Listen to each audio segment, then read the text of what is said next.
Hey everybody, welcome to Performance Anxiety, a proud member of the Pantheon Podcast Network. This show features Garry Pitcairn. He's a DIY singer, songwriter, multi-instrumentalist from Italy. His latest release is called The Gospel and was produced by the Alain Johannes. Garry tells me why he won't sing in Italian, how his prior band sabotaged itself, how he came up with the name Garry Pitcairn, and how he was threatened by a dead musician. We get into a pretty deep discussion about alternative music and how his grandmother's Alzheimer's disease inspired a song on the gospel. Follow him on social media and check out his music on Bandcamp. Follow us at Performance ANX. We're a proud member of the Pantheon Podcast Network of shows, and check out all the other cool podcasts on the network. And if you like our shows, check us out at ko-fi.com/performanceanxiety. Any contribution will definitely help us to continue to bring you the great behind-the-scenes stories that we really like to get for you. Now let's set sail for Garry Pitcairn Island on Performance Anxiety. Hi everybody, I'm Garry Pitcairn, and I'm so proud of the guest of March here for the new Performance Anxiety episode. I'm preaching the gospel, by the way. It's hot in here. Oh man, well thank you for joining me. I appreciate this. I'll get recording. We'll get going in just a second. I'm just pulling up my notes here. I thought I was ready, and then I was mistaken. No problem. I have all my notes. I've got them written out here, but for some reason it's a little... You got notes about me? Yes, I do. Yes, I do. Two pages. 2 pages. 2 pages. With not big font, so it's not a big font. So. No, I would say standard. Okay. We are all set. But we're not live. No, we're not live. We are just recording. We can edit. We can cancel everything. Exactly. I've had to do that once in a while. You can fix my English. Yeah, your English is fantastic. If I'm saying something wrong, you can just dub me with I'll dub myself. I'll dub myself over you. So how's that? I'll dub my voice over yours. That way we get exactly what I want. Okay. Perfect for me. That's perfect. Okay. Yeah, I've studied. I've listened to 2 or 3 episodes. Oh, excellent. So because there are lots of guests that are my heroes, so awesome. It's strange for me to be here because I've listened to Lanigan, Black Rebel Motorcycle Club, Michael Gira, and then and it's hilarious. Awesome. It doesn't make sense for me. First of all, I do want to thank you for coming onto the show. I do appreciate it. It's wonderful. Thank you for having me. I love having guests. I love having you. First of all, international guests are awesome for me. I don't know why. It's something cool to me about the fact that you're thousands of miles away, but we're just talking in real time. But it's fascinating to me. Yeah. You just had breakfast. Yeah, in fact, did you have breakfast? I had a banana. My wife had that's not a banana and a cup of coffee. I'm going to try not to slurp my coffee on the show. So if I drink it, I'll be trying to do it away from the mic. In fact, you need that. Delicious coffee. I just had lunch, so that's this difference, cultural difference. Yeah. So we were talking a little bit before my introduction midway through the show, apparently, about shows in Italy and or shows around the world. I guess even gigs aren't happening. I had a guy on several months ago. Actually, when the pandemic really started, he was in Bergamo. Okay, so that's the worst place on earth right now. Yeah, I got 2 friends that had coronavirus in Bergamo. Oh gosh, wife, and they had it, but they are okay. Oh. They just had this little flu, some breathing problems, but not that much. Yeah, fortunately. And my dad's uncle, he had it in a very bad way. Yeah. And we just discovered, like a couple of weeks ago, he just rang us to say, I got coronavirus, I got into the hospital with a breathing system or whatever. Okay. and he's like 80, 85, 90, I don't know. He's very old, but he survived, and and it was no problem for him. It was what happened? I just had paranoia. Yeah, it's so weird because my wife's uncle had it, and he passed away from the virus. But and a friend of mine from high school, both his parents passed away from the virus, but they were all in really poor health. But I know we've had a couple people at my job who've had it, and boom, they're back. They quarantine them for a couple of weeks, and they come back. Yeah, and sure. That kind of makes me feel weird going into work every day because I'm still driving 45 minutes to get to work every single day. And I'm still, you're in the office? Yeah, I'm in the office. This is the only time ever my job considers me essential. If I ask for a raise in pay, they're like, no, you're not that essential. Yeah, I'm working from home. It's 6 months I'm working from home, and I won't go back to the office, I think, for another couple of months. My brother is that way. He works for Sirius XM. Well, he produces a show on the Catholic channel on Sirius XM, but he used to work for Sirius XM. Then he got hired for this for a show on the Catholic channel. But they're kind of independent. So he actually works for the diocese now, not Sirius, but he would go into the Sirius XM offices every day, and they shut him down immediately because he's actually in a higher risk because he has diabetes. So they're they just told him the other day that he won't be going back in until next year, if ever.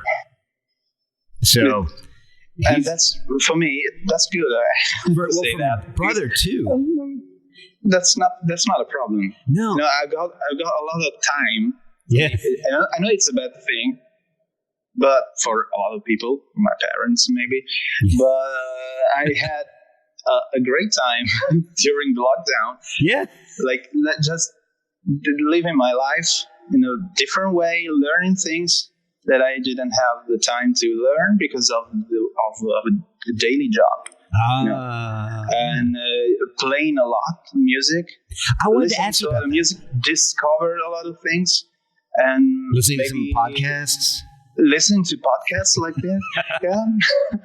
And thinking about the next record and recording with people, with friends in different homes, different cities, from different places, and that's when it started in Italy. It was like there was a very community feeling, like we are in this together. Yeah, we're gonna fight together, and even in a very cringy way, I think. But except because in Italy we have this way of to show feelings. Show feeling that is very, very very open. Open, yeah. People from the window screaming, "We're in this together!" That went viral. That was crazy. That's crazy, and a bit. I don't know if it's useful. I don't know if it's funny. Yeah. And people singing from the window. It was good, I think. But after 3-4 months, the thing changed. And people started again to say bad things, like immigrants. They started screaming at each other through the window. Screaming at each other, yeah. Shut up! Screaming, shut up! We are not in this together. I'm this by myself. Okay. And I wondered, since this is all happening, and I like to find out a lot about, I guess, history and how you got into music and all, but before we even get into that, sure. I do want to know, since we're kind of on the subject of the virus, has that changed the way you write music or your perspective on the music that you're writing? I'm writing by myself in my home. So is that different than the way you would normally do it? I don't think so, because I'm always like writing stuff, improvising stuff, and recording on the cell phone or just little sketches. Okay. And then take them again after 1 year, 2 years, and just group them with, I don't know, maybe I want to do an acoustic record. So those songs are guitar together because they have this acoustic feeling, and maybe dark feeling or happy. And happy are just I'm just taking the happy songs and throw them away because they're not interesting to me. Happy, not fun. When I'm writing them, and then I listen to them again and say, it's too happy. I don't want to listen to this stuff. So I take just the dark and gloomy stuff. And I was thinking about the next record I'm going to make. I don't know when. And it was like even darker record than this one. Wow. And gloomy and more maybe political. I don't know. And then the coronavirus came with this, we're in this together, very positive feelings, as I said before. And I was like, okay, maybe this record is not good for this moment because people is getting better, and even if there's that's virus, but they're positive. There's a sense of community. But then it changed again. So I'm rethinking that idea was good. So maybe that record will work in the near future because you cannot know in Italy, even in the US, I think. How did you start getting into music in the first place? Did you start playing music at a young age? Were you singing a lot? Yeah, there was this thing. I don't know. You have 3 children, so maybe you can tell me. There's this thing about parents that want their children to do what they didn't, what they couldn't do. Maybe because they cannot afford it. Maybe they're for I don't know, in terms of education, in terms of culture, in terms of possibilities. And my father was into music. He played guitar, but he didn't have the chance to play guitar because my grandfather was like, go to work. And so he was like, you have to have a musical knowledge in some way. You have to understand music.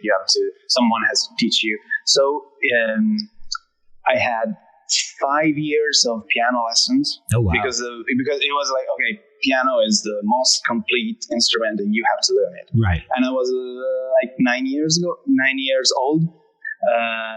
So I took 5 years of piano lessons and I hated it. I hear that from everybody so much. It was useful, but I understood that like 10 years after. I took this 5 years of, you know what solfeggio is?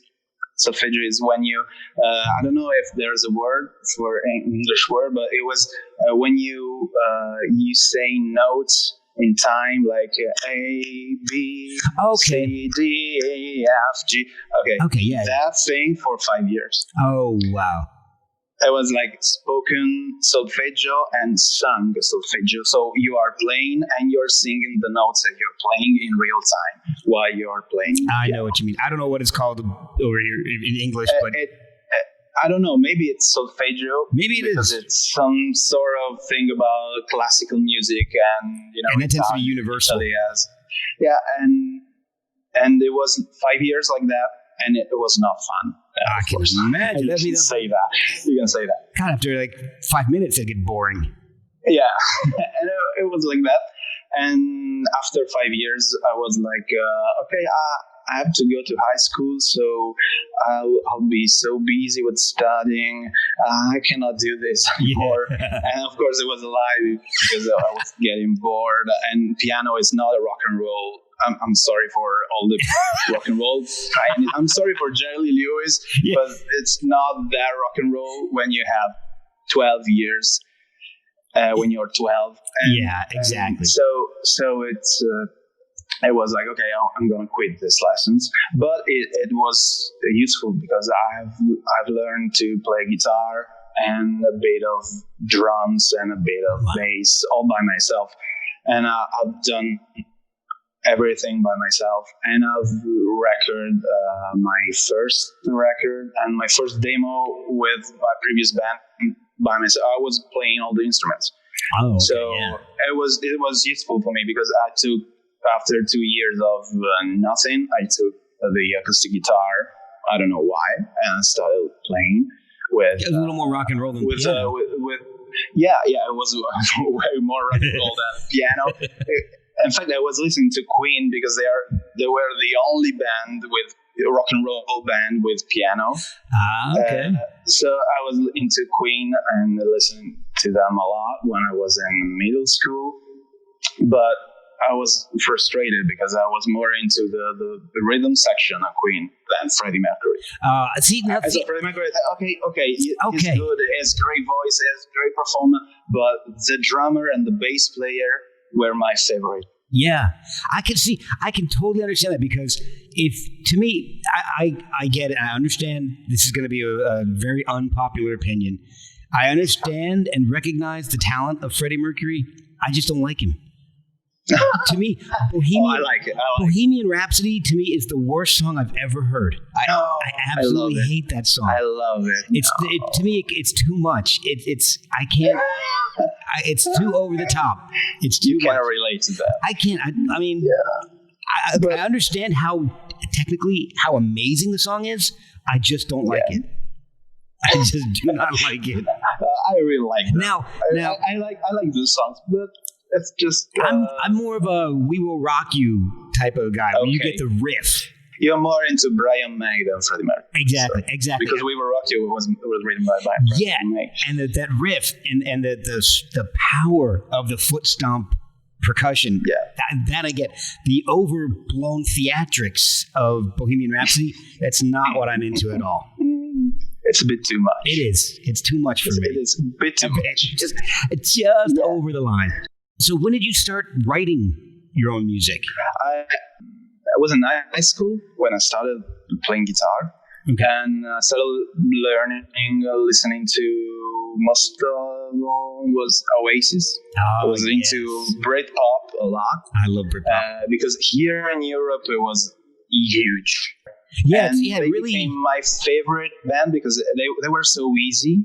Yeah. To play, if you want to learn guitar, you have to learn listening to Oasis, just basic chords with no effort at all. Yeah. Just distortion, sunglasses, look straight. Hold your hands behind your back. A, G, C, but no barre chords, no at all. Just capo on different frets and just the same chords on different capo frets. That's true. Oh my God. That's the secret. That's awesome. But I learned a lot about pop music, pop melodies, listening to them. And my parents bought me my first electric guitar when I was 17, and that changed my mind because of the distortion, because there was no acoustic. I had a classic guitar that was way worse than an acoustic. Oh wow! So I throw that away and take the Epiphone electric guitar, 100 euros, and I started listening to Radiohead, Oasis, Verve. I love Verve. Verve were one of my favorite bands. Verve is in my top 3 bands of all time. Yeah, I absolutely love that band.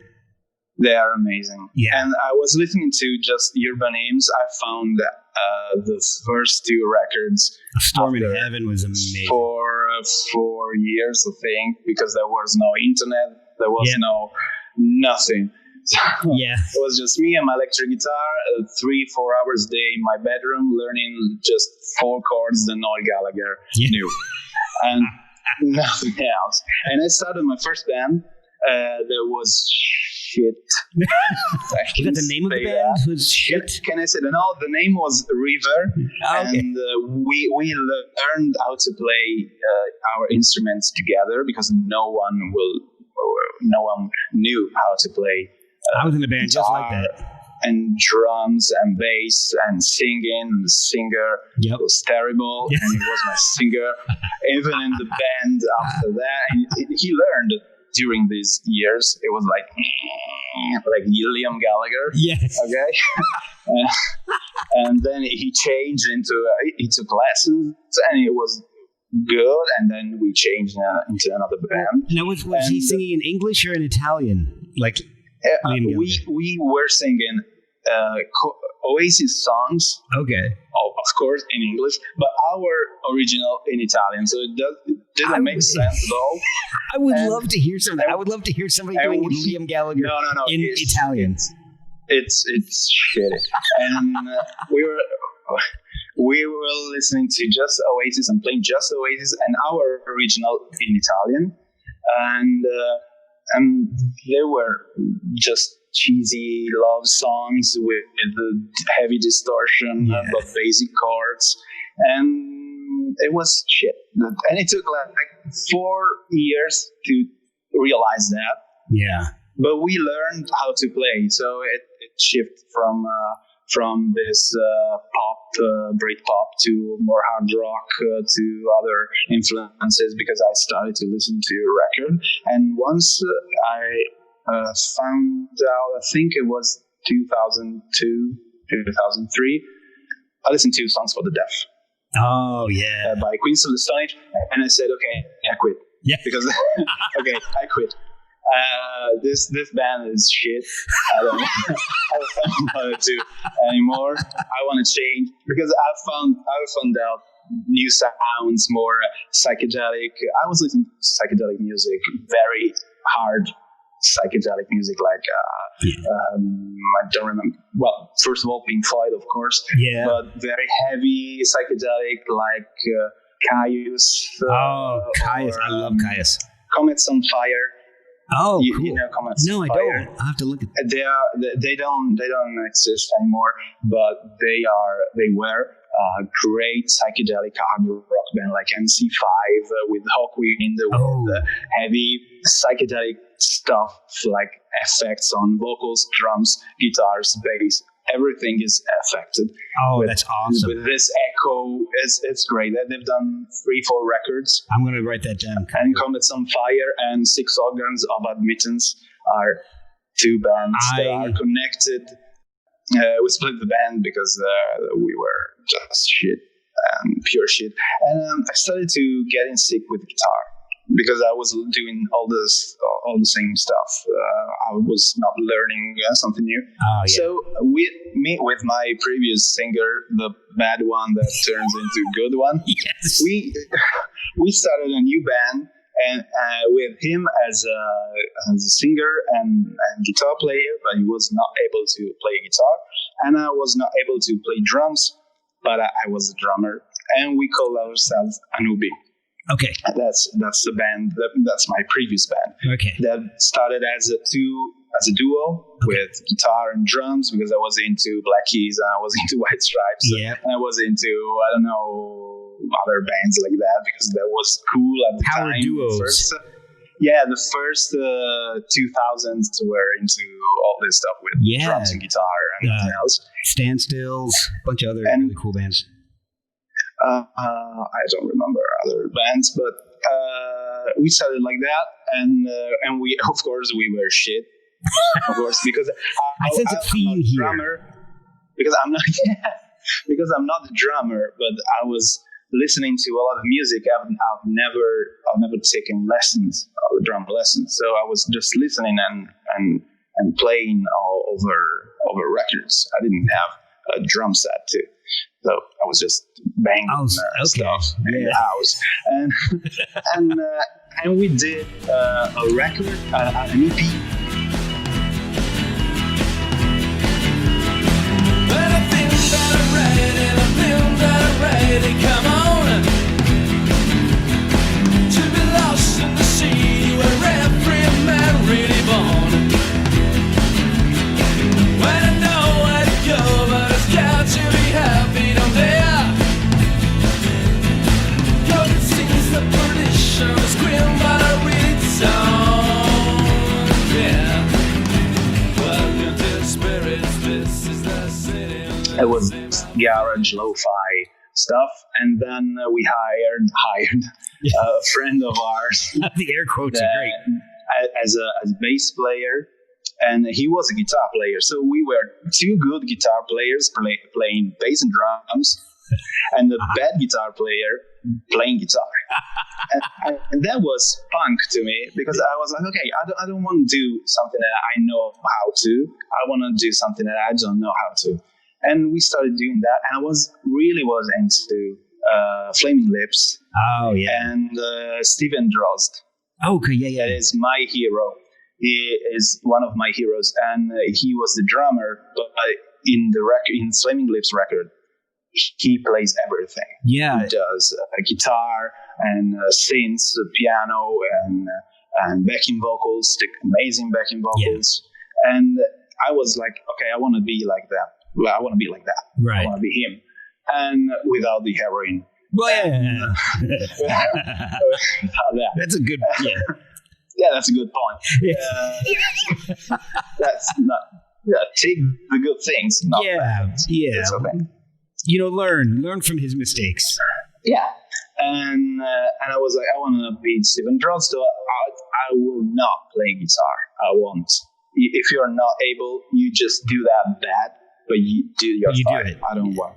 Yeah, but after another year, we made a record. My first record, a full-length record, was ironically called Epic Fail. And that's a great title. We were a very ironic band. We were not taking us seriously, because we were not serious. I'm not that serious, even if my solo stuff is very serious. Yeah. But I'm not taking myself seriously, because I don't know. Maybe it's because we are Italian and we don't have that thing. Right. And we are just joking about everything. And so we were joking about our band. Okay. Our band is called Anubi, and this is the name of this god from the god of death, right? From Egypt. The Egyptians. Yeah. And this is our record, and it's called Epic Fate. And it was good record, power pop stuff.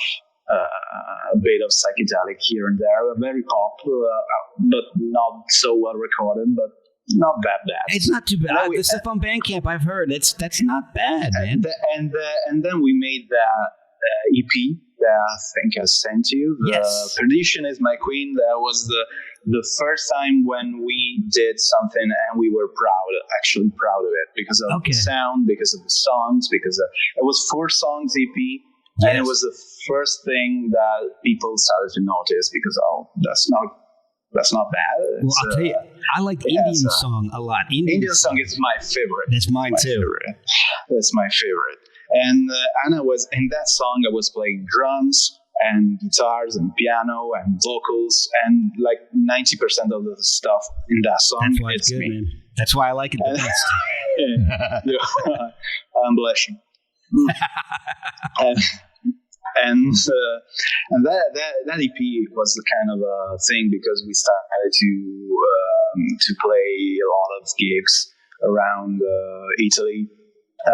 Not that much as we wanted, but it's always hard when you're independent, because we were independent. We didn't have a label. I still don't have a label. I got my own label. Right. So never had a label.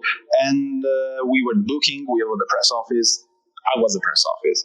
I was the booking agent. I was the producer. I was everything. And but at the time, Anubi was playing a lot, and we found out that this is fun. There was a band from Moldavia. Okay. Called Anubi, that played black metal, and we were threatened by a couple of their fans. Oh, geez! Because of the name. Not even the band themselves, just fans. No, because the guy from the band was dead. Oh, was dead. Oh, so okay. It was already dead. It was dead and gone. But the fans were, you have to be ashamed of yourself, because you're using the name from the almighty Anubi. And I don't remember the name of the guy. And we were looking for this video of this guy in the snow with heavy painting on his face, all the makeup, singing like Oh, the Cookie Like Monster that. vocals. Yeah. Yeah, and it was fun, but it was a funny thing because we got threatened by Moldavian people through the first internet. Is that something? Is a Moldavian threat something to be actually scared of? I don't know anything about Moldavia. Is it? It's a place. It's a country. But it's not like a Sicilian. When I get threatened by somebody who's Sicilian, I'm scared because I think they're going to do it. But Moldavia, I don't know. You've watched the Godfather, yeah, too much because they're not threatening that much. Watching too many mob movies, I guess. Yeah, I think so. Okay. That's a bit of a little bit of an oversight, a little exaggeration there. Yeah, a little bit of. I don't want to throw a blanket. Italian people. I don't want to throw a blanket over all of Sicily, so I'll retract that. No, thank you. Okay, I'm the opposite of the country. I'm in the north, the high north, when the coronavirus is, and then they are in the low south, where there's nothing going on. So you don't have to be worried. You don't have to be scared of Sicilians. See, I grew up in New Jersey. We had a lot of Sicilians there, so they scared me. They scared you. But I was watching a lot of Godfather and stuff at that point. Yeah, I think that's in my head. Your fault. It's all my fault. Not their fault, I think. We'll be right back after a word from our sponsors. Are you? So at this point, we are threatened by Moldavian people, and we are wearing Italian army suits for playing. We played like the army. I don't know if it's legal to buy the actual. I don't know how to call them. Uniforms, I'm sorry, not suits. Suits is another thing. Well, Italians are known for their style, so it could be suits. I think they have Armani uniforms in our army. So we were buying uniforms on the internet. I don't know if it was legal, but we were playing dressed as the army, as the Italian army. So people were, and we were very ironic, as I said, but people took us seriously, very, very seriously when we came in the venue because we were dressed like military people. And we're like, okay, we're a newbie. Just stop, everything stop. and they were scared. Oh my gosh. But then we started playing, and that was fun. And it took like two years to make create a name around the band. Okay. A newbie, we know them. We know them. They are dressed funny. They're the army. They are silly. They are the army. We're a newbies army. Yes. We were. That would have been awesome. That way, and then we quit the band because we were sick. It was a very democratic band, and so we were 4 guys. I was playing guitar and taking a serious drummer. We switched in the natural way all the roles. Okay. But it was very democratic, so the songs were written by the 4 of us at the same time as a jam. Okay. And so we had to be satisfied with the songs all together. And that's really hard when you have an even number of people in the band. Yeah, we were 4 guys in the last 2 years of the band. We were 4 guys, and we were all the leaders. Yeah. We were all 4 leaders. There was no, I'm taking decisions, then you have to do that. No, there was not. It was a fight all the time, and it was fun because it was, you create a lot of things from different ideas. Yeah. But it was stressing. We started to hate each other, like really hating each other. Yeah, really fighting, and then it came a bit of alcohol. So a bit of drinking, and the last 2 gigs were the one before the last the singer came to the concert already drunk. Oh. And the songs, we had like a song that was like 4 minutes, and it became 10 minutes because he was drunk. And at the last moment, he was like sitting on the stage, just looking straight, no moving. Wow. In silence, and we were just going on playing, looking at him, like do something, any day now, something. And he was like, okay, no, and he was like banging the drum, and it was crazy. And the bass player just play out of tune on purpose. So it was like, okay, we want to destroy this band. Okay, I'm okay. Yeah. We'll destroy it. And the singer just went away from the concert at the very last song we were playing. He just left the stage and go and take his motorcycle, and we didn't see him for a day. Oh wow! He was drunk. He just disappeared. So it was like, okay, wow. I think we are quitting the band.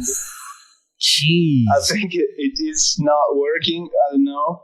Yeah, that's rock and roll, but when you want to do something serious, it pisses you off. Yeah, that's it. Yeah, exactly. Because I was writing my stuff, my solo stuff at the same time. I was starting to these songs are not bad.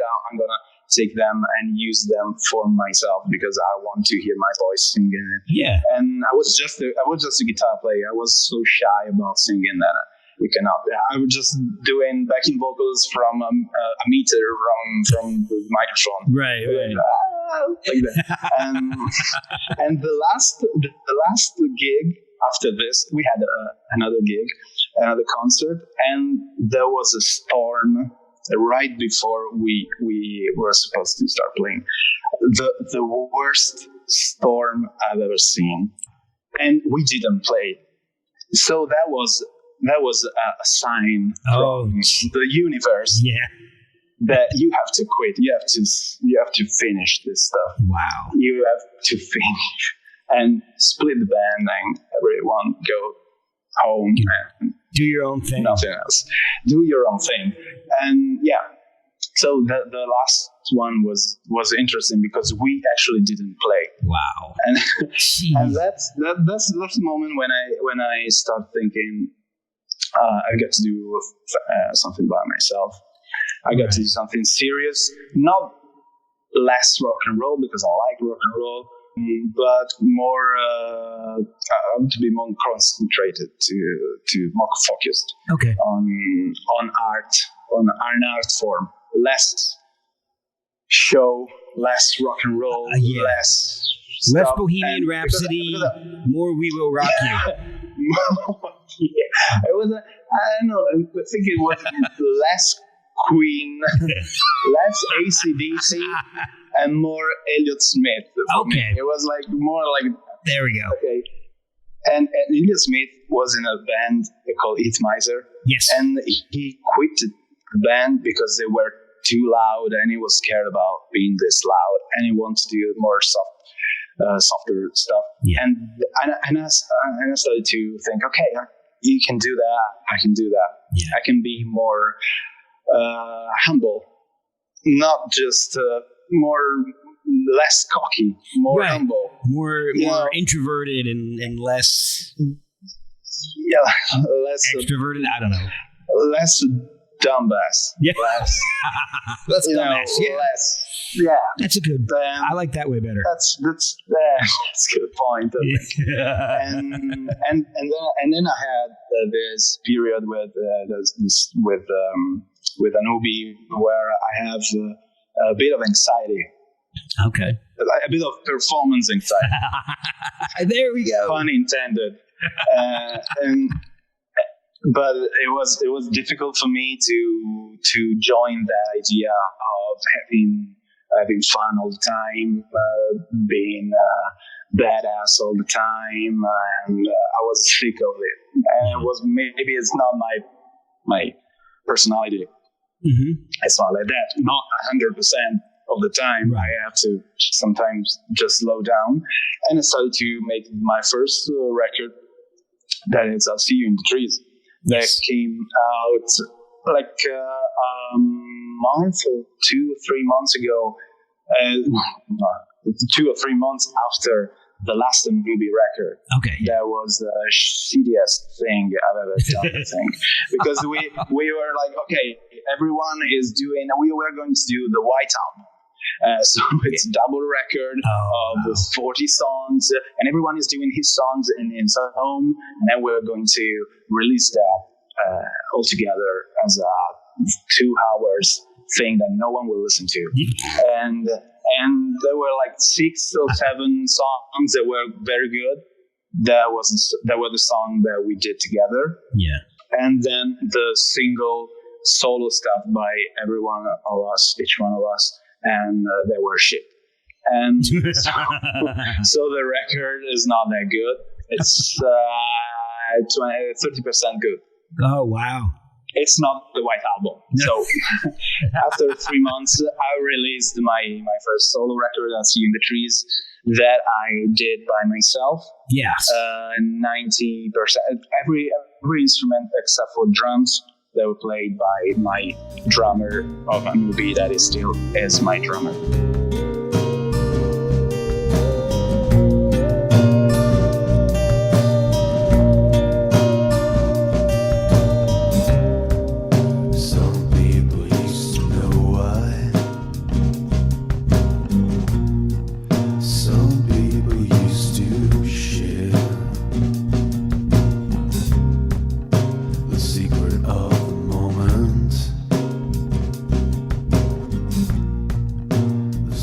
So, all right. So I've got a question about this. You do everything on it, and you play a bunch of insane stuff here. You play. Let me see. 11 strings. I wanted to ask you about that. What in the hell is an 11 string? Did one string break on your 12 string or something? Yeah. Okay. Yeah. That's very simple. Yes. That's not a mystery. I didn't know if it was like some old traditional Italian instrument or something. I wasn't sure. I was like, no, I was too lazy to put the new string to my 12 acoustic guitar. I love it when an artist admits that. I'm just too lazy to do it, man. Yeah, I was too lazy. And I did all the record on GarageBand with just one microphone. Wow. At SM57, that is the standard. And I use that for every instrument, vocals, guitar, bass, drums. I don't know if it was the snare or the bass drum, but it's a good microphone. Yeah. And I use that. But I think it wasn't SM57, it was a copy. Okay. It was a 30 euros copy of SM57, but it worked well for me. Because I was really into lo-fi music. Well, okay, yeah. Folk and stuff. It was a big change for me from that thing to this. You play, in addition to the traditional Italian 11-string guitar, you also play a glockenspiel and a theremin. Yeah. It wasn't an actual theremin. It was a synth theremin. Okay. So it was more of a chaos pad. Okay, because I was going to say it has the sound of the theremin, but it's not an actual theremin. I have to erase that. I have to delete that part because that's a recurring theme for me lately. Like I've had like 4 or 5 people who have done work with theremins at this point. So. Great. So theremins are awesome. So that theremin, I've had like... Yeah, the theremin, that's fake theremin. Well, we don't have to tell anybody. Sorry. You don't have to tell anybody. Yeah, no. It will eventually be real. It's our secret. It'll be eventually, yeah. Nobody listens to this anyway. So, no. Okay, so you did all the instruments yourself. And you release it as Garry Pitcairn. I don't know if I'm pronouncing Pitcairn. I don't know how to pronounce it too. I don't know because I'm Italian, so my accent is just changing every word. You can see that. So how did you come up with Garry Pitcairn? Tell me a little bit Gary about is my nickname. Everyone calls me Gary since I was 6, and I didn't know because of a teacher that wrote my name in the wrong way on the blackboard. And the kids were, you're Gary. Okay, It could be a lot worse, man. But sure. And I found out that Gary is an actual name in the US, I think. Oh yeah. In English. Watching it's a strong name. Coen brothers, but the Coen brothers was Arizona, Raising Arizona. Yeah. And Love when that there movie. are this babies like Barry, Larry, Gary. Jerry, and Gary. Yeah. And I was like, okay, so Gary is a name. Okay, I can use that. Raising Arizona is one of my favorite movies. I love Coen brothers. Oh, they're great. and so Gary was like, it was already my name. Yeah. At the time, my real name is Gabriele. Okay. It's Gabriel with an E at the end. Okay. And Pitcairn is an island in the middle of nowhere in the ocean, and it's one of the most far. I don't know. Yeah, it's very isolated. Yeah, it's isolated. You cannot go there by helicopter. You cannot go there by plane. Maybe by boat. I think there are 40 people. And it's the most isolated place on Earth, one of the most isolated places on Earth. Yeah. And I found out that it's a terrible place because people there is just fucking each other all the day. Oh, yeah. So it's not a good place to go. Very inbred. At all. Yeah, it's not good. It's not that good. No. I won't go there.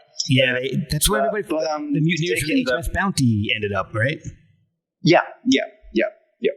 And it all started from them. Right, yeah. And they are the sons of those people. Yeah. Just fucking each other. Yeah. And all day long. It seems good, but it's not. I don't even know if it seems not good. at all. I can't even really say in theory that's great. Yeah, no, it's not that much. But I took the brand. I say that I took the name because of my will to be isolated. Okay. So it was a metaphor, not for fucking each other, but for being isolated. Not because you want to have sex with your family. It's just because you want to be alone. No, not at all. No, it's not. Exactly. All right, good. I'm glad we cleared that up. And after 6 years in a band, in that band with 4 leaders, I wanted to be the leader of myself and just be by myself. So that was be your own island. Just leave me alone. Yeah, be my own island. And leave me alone doing my stuff without thinking about people that will listen to the songs and will like them or not, or maybe the vocals is too high or too low. They were always too low, them, because because people have to understand lyrics, and who cares? Yeah, we are singing in English in a country where no one knows English. So let's get into that for a second. Who cares? Why did you guys choose to just sing in English and not Italian? Because my Italian lyrics are terrible. Are awful. Really? And I've done. Of course, I'm speaking Italian every day because I live here. Right. Of course, but I don't listen to Italian music. I listen to Italian music in English language. There's sung in English language because there is a scene of bands that are singing in English. Wow. And but for the Italian people, that's strange. I don't know how it could be strange because who cares? You are listening to Coldplay and they're in English, and they're okay. But if you listen to me and I'm in English, it's not okay. See, that's the thing. I don't get it. For me, I exactly. I don't. Some of my favorite stuff is not sung in English. like Sigur Rós. I think they made up half their lyrics. I don't think they're actually words. But No, Sigur they are Rós just is sounds. Sigur Rós is incredible. So that singing in another language, I think it's fantastic. Yeah, You know, but if you take other countries in Europe, they are from Sigur Rós is from like Sigur Rós. it's Iceland? some Iceland. Yeah, and or Belgium.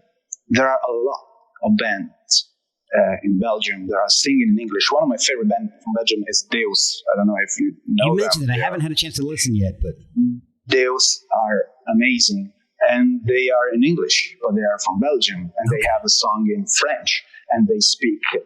When you talk with them, they are speaking French and German and Italian and English. They know all this stuff because they are a country in the middle of Europe, so they have all these influences.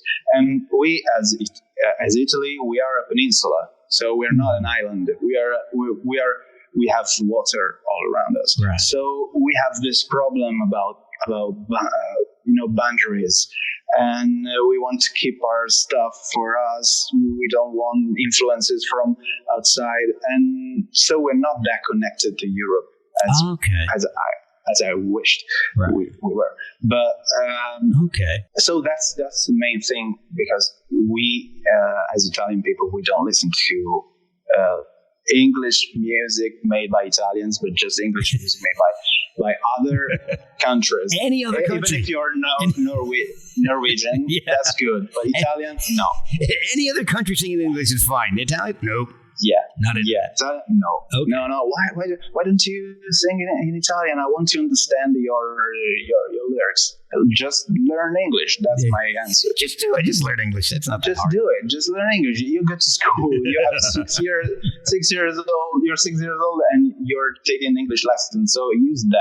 Use those lessons. I'll tell you what. It's funny. Yeah. I took Spanish for 6 years, and I don't know a whole lot, but it's amazing how when I hear people speaking Spanish, I can pick up things, bits and pieces.